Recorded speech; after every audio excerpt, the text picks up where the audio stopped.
Hello, everybody, and welcome to the inaugural episode of Why You Should Play Paperverse Games, a video series about, well, why you should play Paperverse games. I am Jeeve Javari, lead developer for Tales from Alteria, and more importantly, the project coordinator for the Paperverse. What is a project coordinator, you may ask? I'll come back to that in a bit, don't worry. The most important thing right now is to define what the Paperverse is. For the uninitiated, it's a community dedicated to the uplifting and recognizing of indie games inspired by the Paper Mario series, and by extension Mario RPGs really. That's the core of what we are. But deeper than that, it's an initiative, a statement in a way. Without dwelling too much on what's been lost, it's safe to assume Paper Mario as we once knew it is just no more. Now that's a discussion for another time. The most important thing about classic Paper Mario and the Paperverse in general is that Paper Mario wasn't just about a certain style of gameplay. No, Paper Mario was in essence a style in and of itself, an RPG flair that just hit the scene at the time and hit the scene hard. Games like PM64 and TTYD were unapologetic, they were memorable, and they were just plain fun. Now, I'm sorry if this comes off as needlessly philosophical or just plain vague in a sense. It's not my intention to be verbose, but as project coordinator, I don't like to put too many hard labels on what Paper Mario is, and by extension, our development partners as well. Oh, which takes us back to what my actual role is. You see, my role most days is bugging our developers and reminding them of deadlines, or checking up on their projects and seeing how actual development is going. Now, this is something that's good for anyone to do. It is very easy to lose perspective when developing a game, especially if you're a solo dev with a smaller audience. You can really feel isolated or like your work is inconsequential. Anyone would feel like that after a while of no feedback or minimal interest or attention. So that's why we have our periodic developer check-ins, but it's also why I like to make it a point to occasionally check up on some projects myself. Paperverse is relatively new, but paper games aren't. There's quite a few that have gone quiet or have completely vanished. And this was way before we came to be. You see, I've got a bit of a personal quest going on, and I'm trying to go back for some of these games, maybe find the developers and see what happened. But that's an adventure for another day. No. Today, I'll be turning my attention to one of our own developers who's essentially like alumni for the Paperverse. Someone who's not only active in the community, but has been around since before we were even a thing.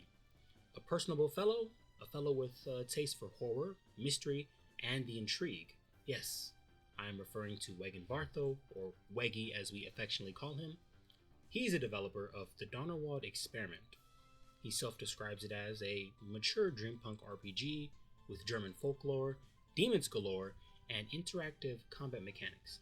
And yeah, that's what it is. Now, truth be told, I had no idea before playing this game that Dreampunk was a thing at all. I figured Wegenbartho had made it up as a setting and style for the Donnerwald Experiment, but no. It is really this thriving genre or medium. So while doing research for this video, I stumbled across a Russian author who writes Dreampunk, and this quote from the website, it really stuck out to me. Listen to this. The great Russian novelist and polemicist. Yeah, polemicist. You see, this is a $2 word if I've ever heard one. It describes a person who engages in controversial debate. You see, now this is going to be word of the day. So, the great Russian novelist and polemicist Alexander Solzhenitsyn? How do you say that? Alexander Solzhenitsyn. Oh, that's how. Okay. Alright. Well, he said, literature that is not the breath of contemporary society, that dares not transmit the pains and fears of that society, that does not warn in time against threatening moral and social dangers, such literature does not deserve the name of literature. It is only a facade. Such literature loses the confidence of its own people, and its published works are used as waste paper instead of being read. Wow. Now, this is an artist's conviction if I ever heard one, but this can also be applied to other mediums besides literature. And I find it very applicable to the Donnerwald Experiment. You see, this may not be the most topical game out there, but its story certainly touches upon contemporary issues of mental health and the feeling of personal stagnation. One of society's major social dangers, I would argue. I mean, think of how long it took for mental health to not be regarded with such a negative stigma. And truth be told, we're still not where we should be, but I digress. I say all of that to say that there's true substance to the game, and not just this artificial filler. It's a very real game. It's also a very German game. He was certainly not lying about that. I mean, even if you know nothing about German culture, which I sure didn't before playing, you can certainly tell what side of the planet this was developed on. It leans unapologetically into its culture and myths, and I personally love that. Give me something new to experience and learn, I'm all for it. Okay, so I won't spoil too much of the game or anything, but there's these enemies inspired by all sorts of creatures from German mythos, but the one that I'm sure Wegenbartho was inspired the most by had to be the Alps. You see, the Alps are unique creatures in German folklore, and they're actually also a game mechanic as well. They appear in nightmares in the middle of the night. These Alps are claimed to be demons. Usually they appear during a victim's dream as sleep paralysis happens to you. After these creatures appear in the dreams of men and women, they continue to haunt the people by creating and showing them nightmares. Wow. You see, back in ye old times, people actually believed that the Alps caused problems such as night terrors, sleep paralysis, and sleep apnea. So yeah, heavy cultural tilt with this one, but that is great to see. But, like our Russian friend stated, there's a transmission, or rather translation, of these ideas and concepts. They have to manifest properly. Or in other words, the game has to be good. And long story short, yeah, so far it is. Now, the Donnerwald Experiment is episodic, so things are on this rollout of sorts. There's the argument that episodic releases can lend themselves towards a more wayward quality and a lack of consistency, but I am very happy to report that is not the case here. Donnerwald is consistent in its messaging and its gameplay. And oh, the gameplay, it is very good. Now, gameplay is totally a different strokes for different folks kind of subject, but I argue that if you like Paper Mario, specifically the combat, then you will like the Donnerwald Experiment. The combat is engaging, just the way I like it. On the surface, it's our standard Paperverse affair. You've got your party, you've got your action commands, and you've got your killer battle music. More on that later. In combat, you've got a good selection of options for dealing with enemies. Johanna has a wrench attack akin to the hammer from Paper Mario, and of course, a lovely double jump. She's also got some other fancy skills, but I won't spoil those for you either. Sorry, there's a lot I'm not spoiling, but that's by design. I want you to go out and experience this for yourself. There's actually a free demo available for you to try right now. I'll have proper links for it in the description and an overview later in the video. Anyhow, RPG combat can so easily fall into the category of busy work or chores you have to do. Actually, there's someone in the Paperverse community that likes doing virtual chores, but that's neither here nor there. In the Donnerwald Experiment, combat is, well, it's combat. It's life or death. You have to fight, and thematically, there's some serious weight behind this. Johanna is up against the clock and facing down opponents who did not come to play around. They want you in an early grave, and despite the artistic medium, oh, you can really feel it. You know, sometimes games do their best to accommodate the player, to tailor the world to them and make the entire experience less real and more game-like. Now, I'm in the school of thought that we as developers should trust the players to engage with our worlds and discover things on their own. Nothing wrong with gentle and proper nudging, of course, but like a kid learning to ride a bike, eventually you have to take the training wheels off and let them try on their own. And boy, does the Donnerwald Experiment take the training wheels off. In fact, the training wheels come off, and after a bit of balance and pedaling, you get a rush of obstacles to avoid. Donnerwald does not hold your hand. The game gives you the space to learn the mechanics and deploy them effectively. You see, this extends over to the overworld sections as well, which have more substance than you might initially think. Now, before playing the Donnerwald Experiment, I thought the overworld was a means of conveyance. You see, the vehicle to take you from point A to point B, which it is. But once again, later on in Dreamworld segments, you start getting some really smart and clever level design. Surprisingly, it reminded me of the great 2D segments in Mario and Luigi Dream Team, only with a larger dose of existential dread. Which is an interesting point, because while both Dream Team and the Donnerwald Experiment have overarching motifs of dreams and 2D sections, the closer analog is probably... wait, I'll come back to that, don't worry. Let's talk about 2D side-scrollers for a second. Quick aside. Side-scrollers used to be the industry standard, and were events almost. When a good 2D side-scroller dropped back in the day, you could best be sure that someone was calling in sick for work. Sorry, boss. I can't come in today. I got a case of Super Mario World. Salmonella. But slowly but surely, as technology advanced, the industry chased the ever-evolving technical envelope, and players demanded more from developers. The medium fell by the wayside a bit and was relegated to small-budget or indie-type projects. Not much has changed since then, except the attitude, I'd say.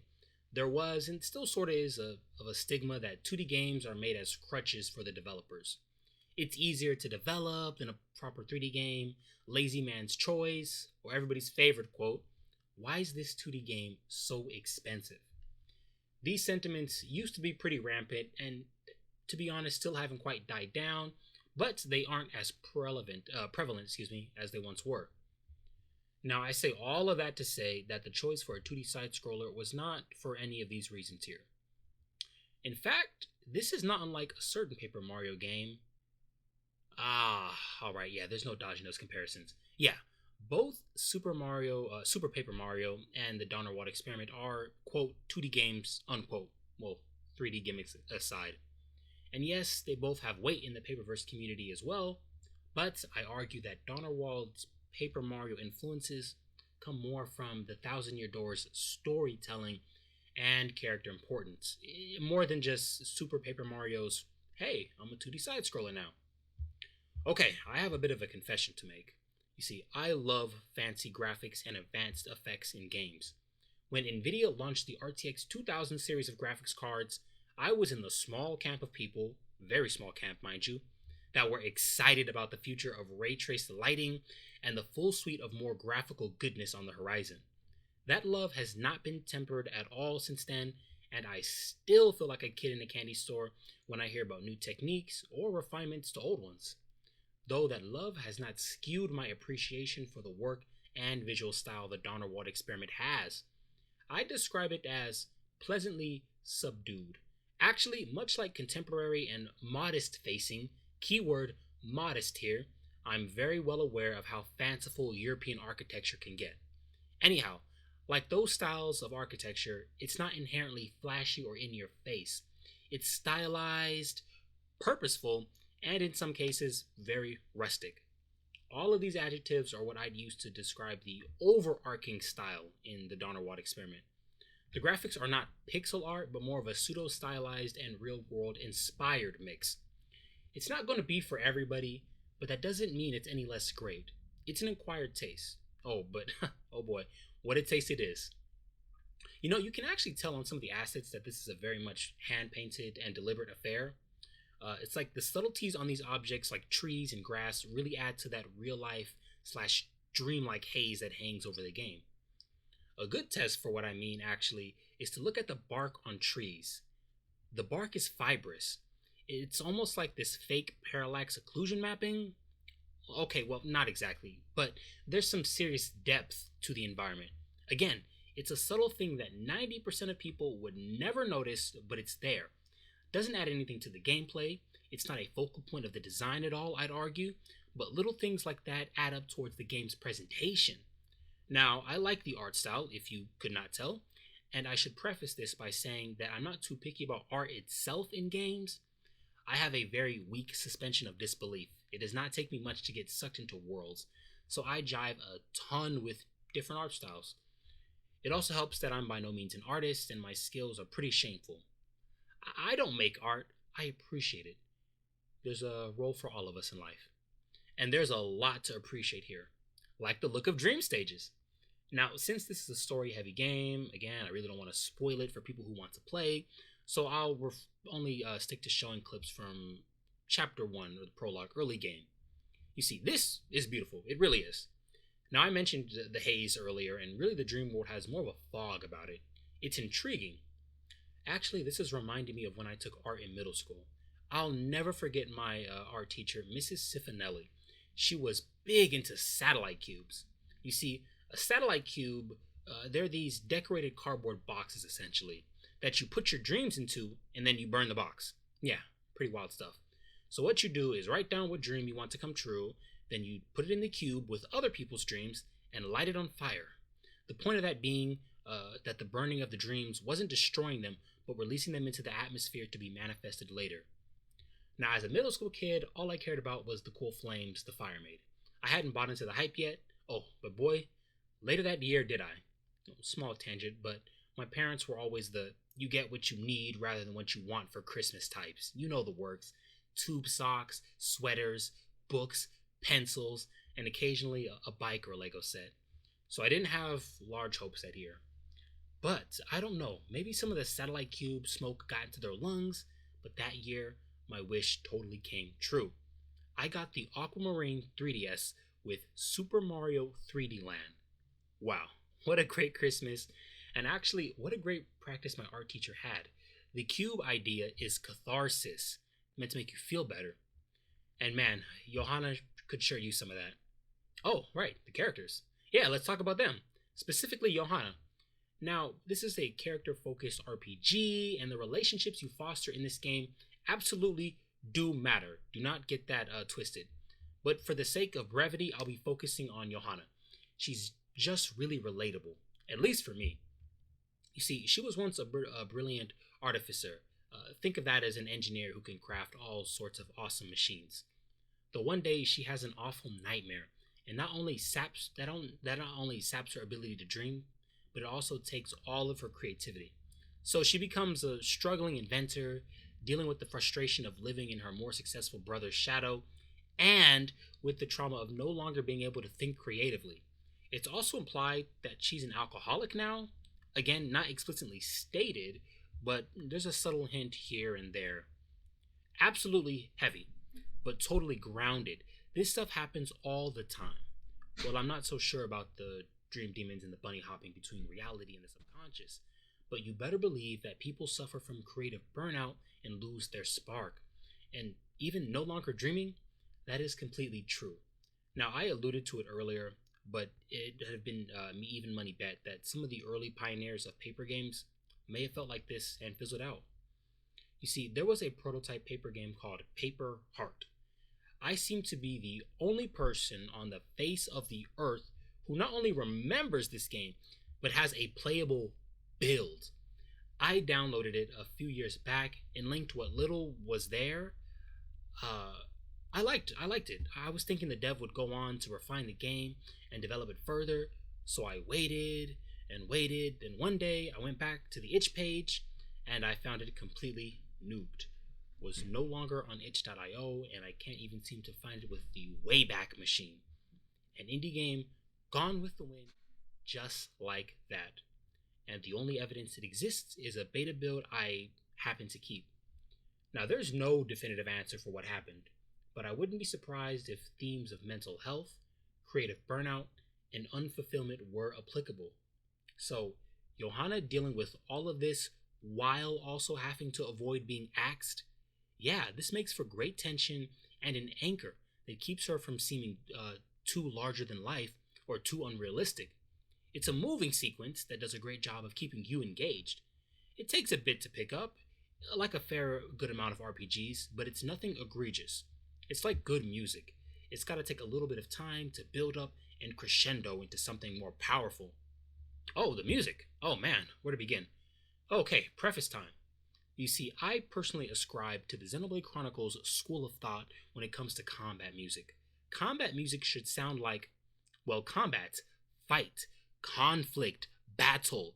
The Xenoblade Chronicles OST just gets your blood pumping and throws you into a mood of confrontation. That's what a battle is when you boil it down. Confrontation. Now, to be fair, you can use music of any genre to drive conflict, but in my opinion, some genres work better than others. The Donnerwald Experiment's OST is what I would describe as lurching, foreboding, and dreadful.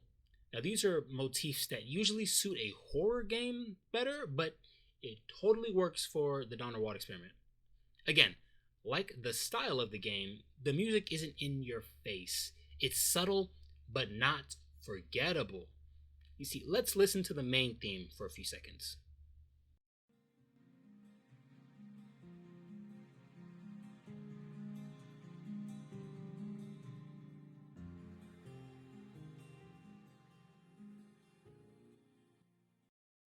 Okay, pretty good, right? All right. Now listen to arguably this game's best area theme, Procuri Tower.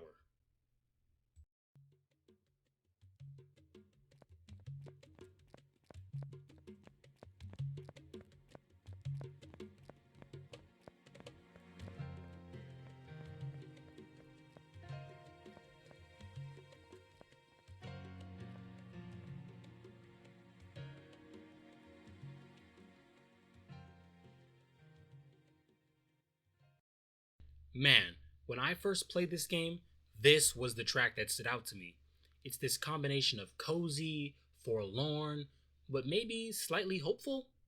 It honestly sounds like home. Yeah, this is a really good home theme. Home themes are usually pretty peppy and upbeat, but sometimes being home isn't like that. Sometimes you don't want to go home. Sometimes home life isn't positive, and the track just nails that feeling. Now, I'm not a composer, but I took orchestra and jazz band for years in school, and I would file this track under soulful. Someone put their heart into this one, and it shows, or rather sounds. And the regular counter theme is pretty good too. It took me a couple of battles to really groove with it. Oh, but I'm totally feeling it now. Listen to this.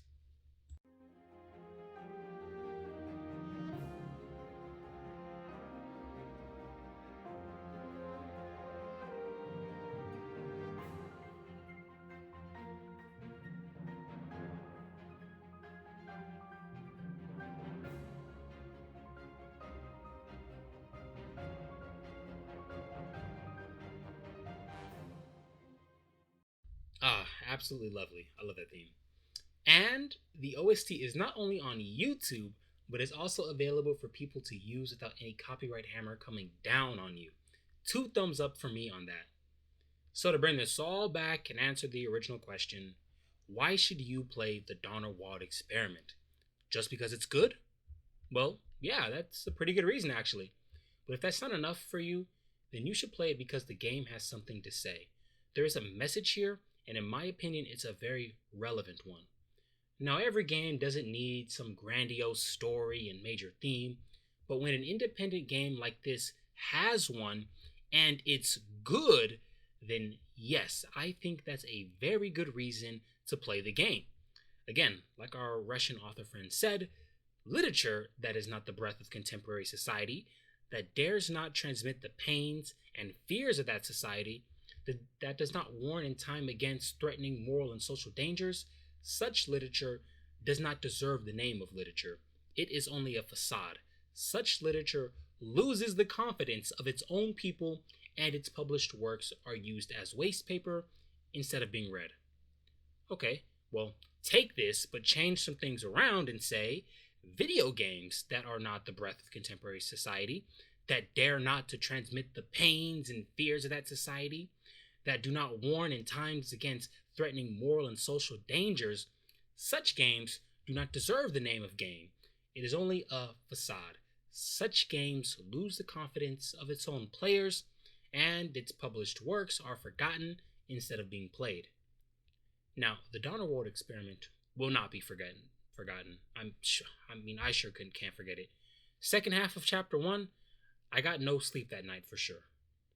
Anyhow, thank you for sitting through my long form discussion. If you enjoyed this video, then I'd encourage you to first go check out the Donnerwald Experiment on Steam. Yeah, there's the demo for you to try, and I recommend you try it indeed. Please go play this game. Then, after you've done that, please come on back and like the video if you enjoyed it. Give it a dislike if you didn't, and please feel free to drop some comments about the video down below. I enjoy long form discussion, but not sure if everybody wants to hear this fox ramble on. But if you do want me to ramble on some more different games, then please get subscribed. Also follow us on Twitter to get connected with other cool paper games, or join our Discord and meet up with our awesome development partners. Speaking of which, tune in for next time where I'll be looking at a game where repetition is the core component of the experience. Hope you all have a great day, and I'll see you next time. Oh yeah, tune in next time where I'll be looking at a game where repetition is the core component of the experience. Ciao.